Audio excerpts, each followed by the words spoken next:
तुम्हारी पोल खोलूंगा, पूरे देश के सामने पोल खोलूंगा। ईमानदारी से चुनाव नहीं जीतते तुम लोग। मेरे पास सबूत आ गए, मेरे पास गवाह आ गए। तुम्हारी पोल खोलूंगा, पूरे देश के सामने पोल खोलूंगा और पूरे देश को बताऊंगा कि कैसे तुम महाराष्ट्र चुनाव जीते, कैसे तुम हरियाणा चुनाव जीते और किस तरह से तुम चुनाव जीतते हो।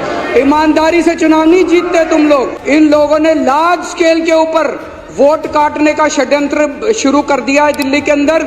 आज इस सदन के अंदर मैं पूरी जिम्मेदारी के साथ बताना चाहता हूं, खुलासा करना चाहता हूं कि मेरे ऊपर जब मैं मुख्यमंत्री था, मेरे पर प्रेशर डाला गया कि दिल्ली की बिजली कंपनियों को अडानी को सौंप दो। मैं इनका बहुत बड़ा पर्दाफाश करने जा रहा हूं, 2 दिन रुक जाओ। ईमानदारी से चुनाव नहीं जीतते तुम लोग। मेरे पास सबूत आ गए, मेरे पास गवाह आ गए। तुम्हारी पोल खोलूंगा, पूरे देश के सामने पोल खोलूंगा और पूरे देश को बताऊंगा कि कैसे तुम महाराष्ट्र चुनाव जीते, कैसे तुम हरियाणा चुनाव जीते और किस तरह से तुम चुनाव जीतते हो। ईमानदारी से चुनाव नहीं जीतते तुम लोग। इन लोगों ने लार्ज स्केल के ऊपर वोट काटने का षड्यंत्र शुरू कर दिया है दिल्ली के अंदर।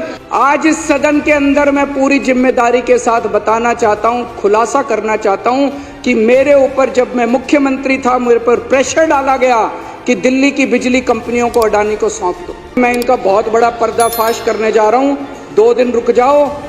मैं आज बीजेपी वालों को चैलेंज करके बोलता हूं, चुनाव के पहले तुम ऐलान कर दो कि अगर तुम्हारी सरकार बनती है तुम अडानी को दिल्ली की बिजली कंपनियां नहीं दोगे।